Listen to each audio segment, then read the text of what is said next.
Olá, sou Ana Paula Pujol, nutricionista, e há quase 17 anos atendo em consultório. Hoje o tema do curso é Estratégia Low Carb. Como o próprio nome diz, é uma estratégia que nós podemos utilizar em consultório e não uma regra. Nós vamos conhecer nesse curso os tipos de low carb, para quais pacientes que se aplica, os que não se aplica, como utilizar na prática a low carb, como que a gente calcula um plano alimentar low carb equilibrado na prática. Nós vamos conhecer a bioquímica por trás da low carb, por que a low carb é eficaz no processo de emagrecimento e no processo do tratamento da resistência à insulina. Bom, vocês vão observar que ao longo dos slides tem algumas estrelinhas. Essas estrelinhas são o fator de impacto da revista ou a classificação pelo Qualis. Então, o Qualis da CAPES classifica um periódico como um periódico relevante de A1 até B1. E já o fator de impacto acima de 2.500 é considerado um excelente fator de impacto.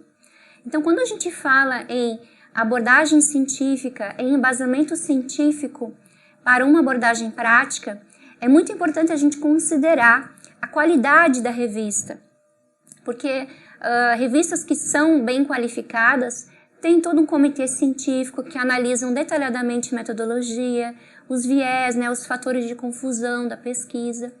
Então, eu fiz questão de, nessa apresentação, todos os artigos que são mencionados têm essa classificação. Claro que não só a classificação do periódico, mas também o tipo de estudo que é realizado também é muito relevante quando a gente vai avaliar o resultado de uma pesquisa. Principalmente o tipo de estudo no que concerne a estudo epidemiológico ou estudo clínico randomizado. Nós temos um cenário muito preocupante atualmente. Se antes nós tínhamos o cenário de quase 50% da população com obesidade, hoje nós temos quase 76% com overfat. O que seria overfat? A nova nomenclatura do excesso de gordura corporal. Então, mesmo que um paciente ele tenha um peso adequado para sua estatura, ou seja, um índice de massa corporal adequado, se ele tiver um percentual de gordura elevado, pode ser que ele tenha maior risco para doenças metabólicas, incluindo resistência à insulina, diabetes, câncer, principalmente câncer de mama na mulher, e outras doenças como síndrome metabólica, dislipidemias. Então, quase 76% da população está em overfat, esse estado em que muitas vezes o peso é adequado, o índice de massa corporal está dentro da faixa de normalidade, mas esse paciente, esse indivíduo, ele tem um excesso de gordura corporal. No material de apoio, você pode verificar a tabela de Pollock, que é uma das tabelas que a gente utiliza como referência para avaliar o que seria então um percentual de gordura adequado. Por isso, mesmo que o paciente esteja em um peso adequado, se conforme esse valor de referência e idade, ele estiver com percentual de gordura elevado, é um paciente que tem mais chance de desenvolver doenças, talvez chances próximas ao indivíduo que tem obesidade. E lógico que os estudos atuais, eles estão concentrando hoje o tipo de tecido adiposo e a expansão adipocitária. O que seria isso? A capacidade que o adipócito tem de expandir. Então, quando ele está no estado hipercalórico, há um aumento então desse adipócito para armazenar os triglicerídeos dos excessos alimentares. Só que algumas pessoas têm uma capacidade maior para expandir e outras menor. Então, como se o adipócito fosse um balãozinho. E as pessoas que têm uma menor capacidade de expandir esse adipócito são pessoas que terão maior chance de lipotoxicidade, ou seja, essa gordura ela vai extravasar e vai acumular em órgãos, que a gente chama de gordura ectópica. Então, nós temos acúmulo de gordura no pâncreas, acúmulo de gordura no coração, acúmulo de gordura no músculo, e isso tudo vai aumentar o risco para doenças como síndrome metabólica. E como avaliar Qual tipo de adipócito que os pacientes têm? Normalmente há uma correlação com o biotipo, ou seja, com o fenótipo. Então, pessoas que tendem a acumular mais gordura, não só nessa região aqui abdominal ou visceral, mas na região de membros superiores e principalmente tronco. Aquela pessoa que acumula mais gordura no abdômen, na região subescapular, na região suprailíaca, na região de peitoral. Essas pessoas normalmente possuem um fenótipo cuja a expansão adipocitária não é tão expandida, né? Então são pessoas que tendem a acumular mais gordura nos órgãos, mais gordura ectópica e dessa forma tem mais chance de desenvolvimento de doenças. Bom, e nesse cenário, o que nós nutricionistas podemos fazer? Eu lembro que quando eu me formei era muito mais fácil atuar em nutrição, porque nós tínhamos poucas marcas de alimentos, nós tínhamos uma única estratégia que era considerada balanceada, que era a estratégia de dieta hipocalórica. Não se atinha muito a essa questão de macronutrientes, mas a gente seguia as recomendações. E hoje a gente já tem uma série de estratégias, cetogênica, low carb, paleo, jejum intermitente, hipocalórica. Nós temos vários tipos de estratégias e até mesmo estratégias que nem incluem uma dieta, um plano alimentar específico, que seriam somente ajustes alimentares ou orientações nutricionais para adequar a dieta ao estilo de vida do paciente, sem ter um plano alimentar calculado e específico. E aí muitas vezes a gente não sabe qual estratégia utilizar para determinado paciente. Eu vou dizer para vocês que na minha prática, muitos pacientes se adaptam muito bem à estratégia low carb, principalmente a estratégia low carb do tipo moderada ou do tipo restrita com um limiar superior mais próximo para a moderada. Porque é um cardápio que a gente consegue incluir frutas, consegue incluir verduras, legumes de todos os tipos. A very low carb, que é uma low carb mais restrita, a gente já não consegue pôr frutas, a gente não consegue pôr alguns tipos de legumes, então se torna uma dieta com maior chance de se tornar desequilibrada e a adesão acaba sendo mais baixa. Mas, de forma geral, a adesão à estratégia low carb moderada é excelente e traz resultados satisfatórios, principalmente porque quando a gente restringe carboidrato, a gente não precisa restringir tanto calorias. E aí, então, o paciente tende a não sentir tanta fome, ele se sente mais saciado, até mesmo porque não deixa de ser uma dieta que tem um valor maior de proteínas. Esses dias, eu atendi uma senhora muito querida no consultório, mas apesar de ter um bom padrão de vida, é uma pessoa com baixa escolaridade e que tem uma educação nutricional muito restrita. É aquele paciente que a gente tem que explicar o que é carboidrato, o que é proteína, aquele paciente nível 1, né, em termos de informação e educação nutricional. E por ser já uma senhora de mais de 70 anos, dificuldade com leitura também, então nesse caso eu achei melhor não entrar direto com o plano alimentar calculado. Para essa senhora, eu trabalhei só com ajustes alimentares. Ela saiu do consultório na primeira consulta com uma folhinha desse tamanho escrito à mão, só com algumas adaptações, como por exemplo, não consumir mais o refresco, o Tang, diminuir o pão do café da manhã e trocar o pão branco pelo pão integral. Então, orientações super básicas. Era uma paciente que buscava qualidade de vida e emagrecimento, mas que no primeiro mês ela reduziu 4 quilos só com essas orientações. Então, algo que é muito importante em nós, profissionais da nutrição, nutricionistas, é termos empatia. É nos colocarmos no lugar do paciente e entender que a melhor estratégia nem sempre é aquela que o paciente vai conseguir dar conta. Então, por mais que eu verdadeiramente acredite que a estratégia low carb é a melhor estratégia para o emagrecimento, para a qualidade de vida, para a prevenção de inúmeras doenças, nem todo paciente eu aplico essa estratégia, porque tem pacientes que realmente não dão conta ou não dariam conta. E aí eu vou utilizar a estratégia em que eu tenha maior adesão, porque não adianta eu ter a melhor estratégia sem ter adesão ao tratamento. Então, bom senso e empatia são muito importantes. A restrição calórica já é muito bem consolidada na literatura como uma estratégia eficaz para o emagrecimento. Então, o que eles estão querendo inventar a roda agora com estratégia low carb, paleo, cetogênica? Por que não utilizar a restrição calórica?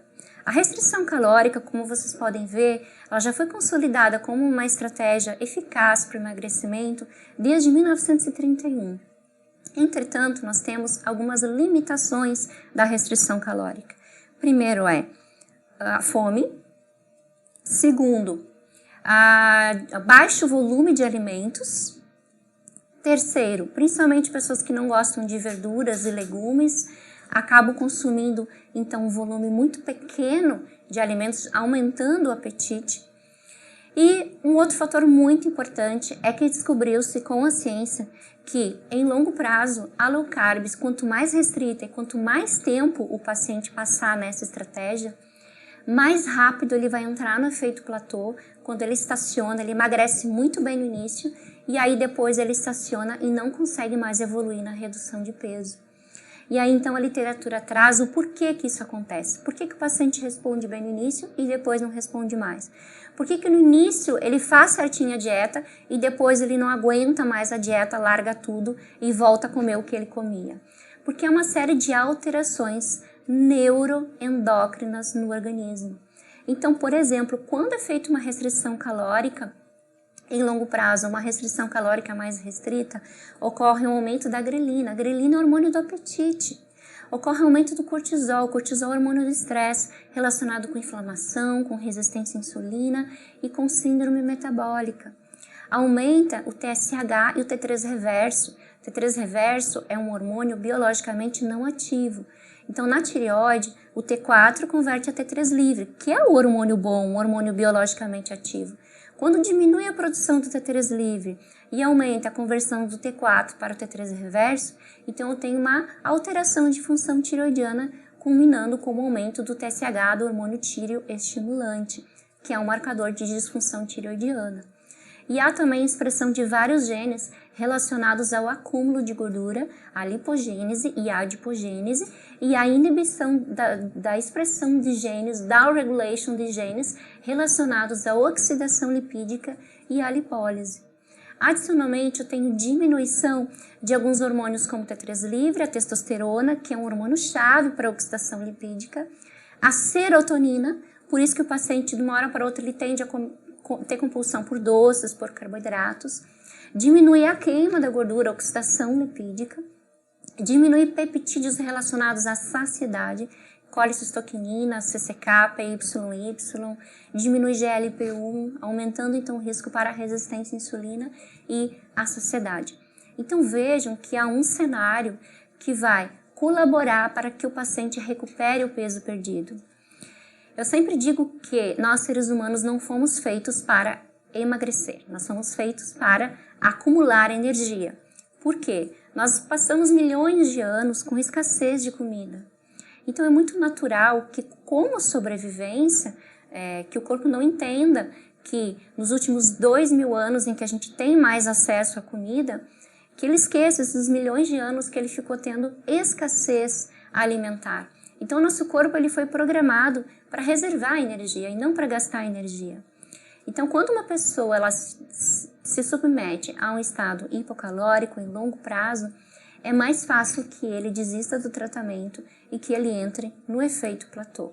Então, em longo prazo, talvez não seja bioquimicamente, endocrinamente, a estratégia mais eficaz. Esse aqui é um estudo, por exemplo, que mostra que baixa caloria leva a um aumento do cortisol. O pior é que essas alterações permanecem por até um ano. Então imagine um paciente que fez dieta do HCG, em que ele consome 500 calorias por dia, de forma contínua, não intermitente. Esse paciente ele vai continuar com seu metabolismo alterado por um período de até um ano. Então é um paciente com metabolismo estragado.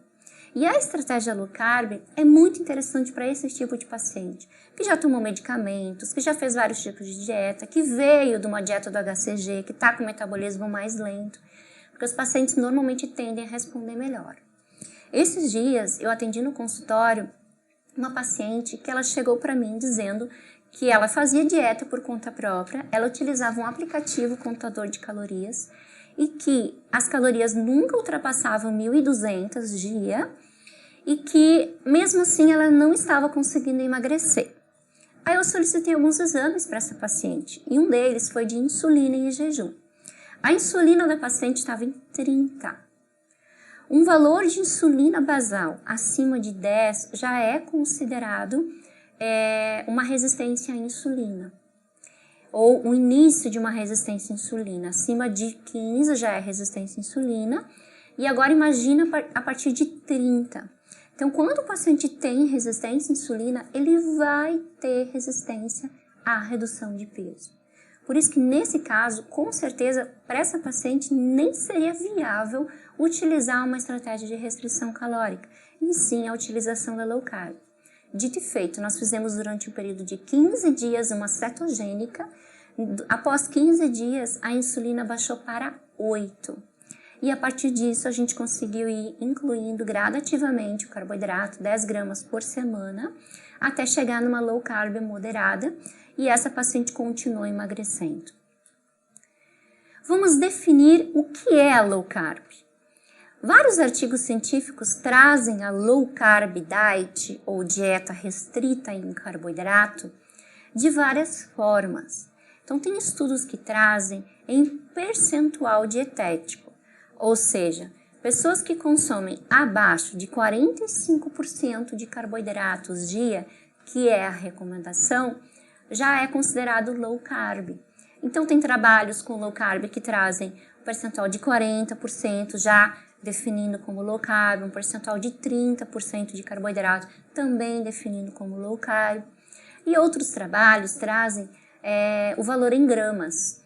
E nesses trabalhos eles utilizaram de 20 até 130 gramas. Então, trabalhos que usaram 100 gramas nos estudos experimentais, outros utilizaram 120 e classificaram como low carb. Então, não há uma definição exata. Então, como não há uma definição clara, nem por órgãos regulamentadores e nem tampouco na literatura, eu estipulei como definição, não só nos meus estudos, nos cursos e também no meu livro Estratégia Low Carb, a seguinte definição: Very Low Carb até 10%, que pode ser cetogênica ou não. Uma dieta cetogênica é que tem produção de corpos cetônicos acima de 0,5 micromols. Então, gente, o que acontece? Muitas vezes pode ser uma very low carb, até 10%, promover corpos cetônicos, mas não entrar no estado de cetose. A dieta cetogênica clássica, ela tem pouquíssimo carboidrato, até 10% do valor calórico total, mas ela tem um percentual muito alto de gordura, acima de 60% de gordura. Então, para a gente dizer que a dieta é cetogênica clássica, ela teria que ter até 10% de carboidrato e 60% ou mais de gordura. O que normalmente se utiliza e que se aborda como dieta cetogênica é aquela dieta que ela tem até 10% de carboidrato, mas ela é hiperproteica. Então, normalmente uma dieta que tem 30%, 40%, 45% de proteína. Então, ela não é considerada uma dieta cetogênica, mas como há restrição de carboidratos, pode sim conduzir ao estado de cetose, a produção de corpos cetônicos. A low carb restrita seria de 10 a 25% do valor calórico total da dieta. A low carb moderada de 26 a 44%. E acima de 44% já não seria mais a estratégia low carb, e sim outra estratégia, porque a recomendação é acima de 45%. Bom, para qual paciente, como que eu vou escolher que tipo de low carb que eu vou utilizar? Normalmente, a very low carb ela é uma dieta muito restrita e que a adesão normalmente é muito baixa. A gente pode utilizar basicamente para 3 situações. A primeira, quando há resistência à insulina, quando a insulina está muito alta, e aí a gente faz um período de 15 dias ou no máximo 3 semanas, só para regularizar essa insulina. e aí depois a gente aumenta gradativamente o carboidrato. A segunda situação é para periodização do tratamento, quando o paciente ele já está com uma estratégia há 2, 3 meses e ele começa a querer diminuir os resultados, começa a querer entrar no efeito platô, a gente usa como periodização durante 15 dias. E a terceira indicação para Very Low Carb é aquele paciente que está extremamente empolgado, que quer um resultado mais rápido. Então a gente faz também por um período não superior a 30 dias, porque normalmente é uma dieta desequilibrada, que gera principalmente constipação. Então, pacientes que já têm tendência à constipação, não seria a melhor indicação a gente fazer uma cetogênica nem por um período de 15 dias, ou se fizer, no caso de uma resistência à insulina, seria interessante a gente utilizar estratégias como o uso de módulo de fibras, de prebióticos e de probióticos, uma quantidade maior de probióticos para compensar, porque a Very Low Carb normalmente ela vai ter menos fruta, menos fibras, mais fibra do tipo insolúvel e ela vai ter mais proteína.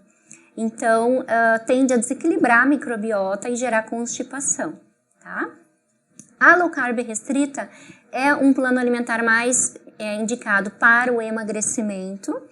Então, se o paciente fizer um exercício, principalmente de força, de musculação, ele tende a não perder massa magra, mesmo com a low carb restrita. A gente pode começar uma low carb restrita mais próxima ao limiar superior, ou seja, 25%, 20%, e periodizar a dieta com 10%, 15%, por exemplo. A low carb moderada, ela é indicada tanto para emagrecimento quanto para manutenção de peso e para qualidade de vida, para prevenção de doenças. Então imagina uma pessoa que consome 500 gramas de carboidrato dia. Se ela fizer uma low carb moderada com 44%, em que ela vai consumir 150 gramas de carboidrato dia, já vai ter uma redução sensacional.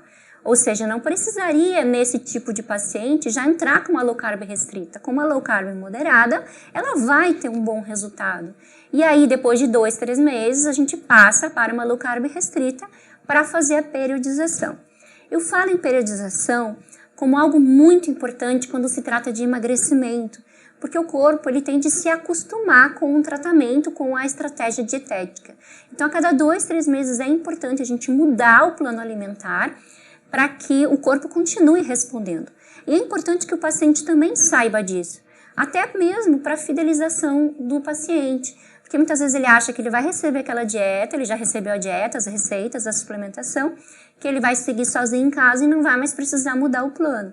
Não, ele precisa entender que esse plano vai ser modificado de forma periódica, né? E aí, com isso, ele tende a retornar e a buscar esse novo tratamento, essa periodização dietética. Há vários tipos de low carb, e se a gente pensar em dieta do Dr. Atkins, né? Quantas pessoas não torceram o nariz? Eu mesma sempre fui contra a dieta do Dr. Atkins, né? Claro que como ela é aplicada hoje, eu continuo sendo contra, porque é uma low carb que eu digo uma low carb do mal, não uma low carb do bem, uma low carb desequilibrada. Mas o fundamento científico da restrição de carboidratos é o mesmo. Então, dieta do Kahn, dieta da Zona, dieta de Salt Beach, dieta do Dr. Atkins, dieta do Paleolítico, todas elas são low carb, com distintas metodologias, mas todas elas têm em comum a restrição de carboidratos. E aí a gente observa vários tipos de low carb, né? Às vezes os pacientes chegam no consultório dizendo que estão fazendo low carb. Aí você vai investigar, eles só não estão comendo arroz, pão e macarrão. Mas estão comendo batata doce, estão comendo batata inglesa, estão comendo 4, 5 frutas dia, estão comendo bastante legumes, cenoura, beterraba, salada e dizem que estão fazendo low carb, né? Então, nem sempre tirar o pão, o arroz e o macarrão vai ser uma estratégia low carb. Outros tipos que a gente vê muito em internet, em Instagram, seria low carb em que restringe todos os tipos de carboidrato, leguminosas, tubérculos, cereais, todos os tipos de fruta. Às vezes algumas mantêm só morango, limão e abacate. dietas com muita proteína e com restrição também de alguns legumes, como abóbora, como cenoura, como beterraba. Então, que são low carb, mais à base de proteínas e embutidos, que é a famosa dieta de ovos com bacon. Então, vejam nessa imagem 2 pratos. Eu tenho 2 pratos low carb. Só que no prato em que eu tenho o frango, em que eu tenho muitas verduras, tenho muitas especiarias, temperos, tenho a presença inclusive de algumas frutas, eu tenho uma quantidade muito maior de fibras, de compostos fenólicos, de micronutrientes, mesmo que tenha um pouco mais de carboidrato do que o outro prato que tem ovos e bacon. Então, esse prato sugerido com vegetais, ele tem uma média de 8 gramas de carboidrato. O prato de ovos com bacon tem 1 grama de carboidrato. Então, vejam que mesmo só ovos e bacon tem ainda um pouco de carboidrato. Por isso que é muito difícil que uma dieta seja no carb. É praticamente impossível no carb, não ter carboidrato. Porque até mesmo o ovo, carne, frango, peixe, bacon tem carboidrato. Linguicinha tem bastante carboidrato, por exemplo. Então, é praticamente impossível que seja no carb. Mas a gente pode trabalhar com uma estratégia low carb, mesmo sendo restrita, com uma qualidade nutricional que não vá prejudicar o intestino, que vá promover um bom funcionamento do intestino e da microbiota intestinal, que vai gerar saúde e não doença. Uma low carb do tipo equilibrada ou até mesmo do tipo mediterrânea. Esse aqui é um trabalho muito interessante que trouxe os tipos de low carb e risco cardiometabólico. Então, comparando 2 tipos de dieta low carb, uma mais do tipo ovos com bacon e outra mais com vegetais, peixes e algumas frutas. Esse grupo que consumiu essa low carb mais equilibrada nutricionalmente teve uma prevenção, uma diminuição dos marcadores do risco para doença metabólica. Pessoas que fizeram a low carb do tipo Dr. Atkins, com ovos e bacon, tiveram uma resposta também em glicose, insulina favorável, mas os outros marcadores foram desfavoráveis para os fatores de risco cardiometabólico. Então, dependendo do tipo de low carb, você pode conduzir à saúde ou você pode conduzir à doença. Um fato interessante nesse estudo é que uma low carb com maior consumo de vegetais reduziu mais a PCR. PCR é proteína C reativa, que é um fator de risco cardiovascular e é um marcador de inflamação. Uma low carb com maior consumo de proteína vegetal, gorduras favoráveis como mufas e pulfas e menor consumo de gordura saturada pode ser favorável para reduzir fatores de risco cardiometabólico. Essa foi a conclusão do estudo, que foi realizado com mais de 500 homens e mais de 500 mulheres asiáticas. Essa ilustração foi uma ilustração realizada aqui no Instituto Ana Paula Pujol. Eu solicitei para que fizesse tanto para o livro de low carb quanto para a minha prática de consultório, para ilustrar o que seria uma low carb nutricionalmente equilibrada, uma low carb favorável à saúde.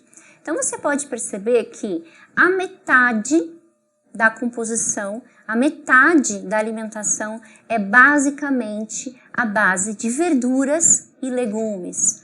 Há sim a presença de cereais, principalmente cereais íntegros, cereais integrais, como aveia, como pães integrais, como granola, as leguminosas, grão de bico, lentilha, ervilha, feijões, milho, legumes, né, de todos os tipos e frutas. Maior quantidade de legumes do que de frutas. Não que não possa consumir frutas, mas normalmente na low carb a gente utiliza 2, 3 frutas dia. Então normalmente a gente não usa sucos, porque sucos concentram maior quantidade de frutas, com exceção do suco de limão, de morango e de maracujá. Mas basicamente metade são vegetais. E aí nós temos como grupo das gorduras, as gorduras ricas em mufas e pulfas, em que nós temos o abacate, o azeite de oliva, as castanhas de todos os tipos. No grupo das proteínas, priorizamos peixes e frutos do mar em detrimento das carnes, frango, leite, derivados e ovos. Não que não possa ser consumido, está ali na ilustração, mas preferir mais peixes e frutos do mar, depois ovos, lácteos, se não houver restrição, e frango, e um consumo esporádico de carne vermelha e carboidratos refinados. Eu coloquei aí nessa ilustração esse grupo para consumo esporádico porque nós entendemos, eu entendo, que a nutrição não é só nutrição, prato balanceado. Nutrição também tem um contexto social, um contexto hedônico, um contexto do prazer. Então, consumir sim, esporadicamente, em pequena quantidade, o açúcar refinado ou a carne vermelha, dentro de um contexto em que há um bom sono, exercício físico, um excelente consumo de cereais integrais, frutas e verduras, eu não vou ter um prejuízo na saúde. Na parte superior da ilustração, eu coloco, permeando todos os grupos, as especiarias, canela, alho, hortelã, tomilho, orégano, sálvia, manjericão. Eu coloco os chás também, chás de diferentes tipos, conforme as indicações e observando as contraindicações, observando também o preparo adequado dos chás. E no material de apoio você tem um guia fantástico de chás com a quantidade exata de cada ativo, de cada fitoterápico, a quantidade exata a forma de preparo, então bem interessante também. Então chás e também a água, né? Obviamente a água e preferencialmente uma água de qualidade. E como base, o estilo de vida. Eu vejo algumas pessoas que têm uma alimentação legal, mas não dormem bem, não praticam exercício e saem xingando as pessoas no trânsito. Então eu penso que qualidade de vida inclui também, além de uma alimentação saudável, um sono de qualidade, meditação. A meditação não é algo espiritual, místico ou religioso. Meditação é uma estratégia, uma alternativa científica para a diminuição de cortisol, para a melhora de qualidade de vida, para a prevenção de doenças. A espiritualidade, independentemente de qual religião, e aqui então eu considero principalmente a fé, né? Independentemente de qual religião, a fé como importante fator para a qualidade de vida. Exercício físico, em primeiro lugar, que você goste, que você não se sinta maltratado, mas que você tenha prazer em realizar, porque você ama o seu corpo e não porque você o odeia.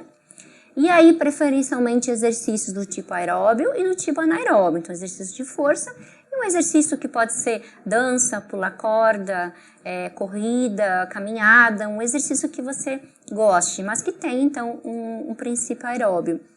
Fazer as refeições em família, tão escasso hoje em dia, mas tão importante, não só para a união familiar, mas também para a qualidade de vida, comer com calma, comer tranquilo, comer consciente, com atenção plena e em família, principalmente mantendo um clima sereno e um clima de paz durante as refeições. E o viver em comunidade, nós seres humanos não fomos feitos para vivermos isolados, e viver em isolamento pode ser um sinal de doenças psíquicas, como, por exemplo, depressão, ansiedade, síndrome do pânico. Então, viver em comunidade, talvez você seja um pouco mais introspectivo, não tenha muitos amigos ou não viva em eventos sociais, mas desde que você tenha esse contato com a sua família e que você tenha 1, 2 amigos em que você o veja com uma forma periódica, tá tudo certo, você não precisa ser a pessoa mais sociável do mundo. Mas viver em comunidade, seja família ou amigos, é muito importante para a saúde e qualidade de vida. Assim é o que as pesquisas demonstram e é o que eu verdadeiramente acredito.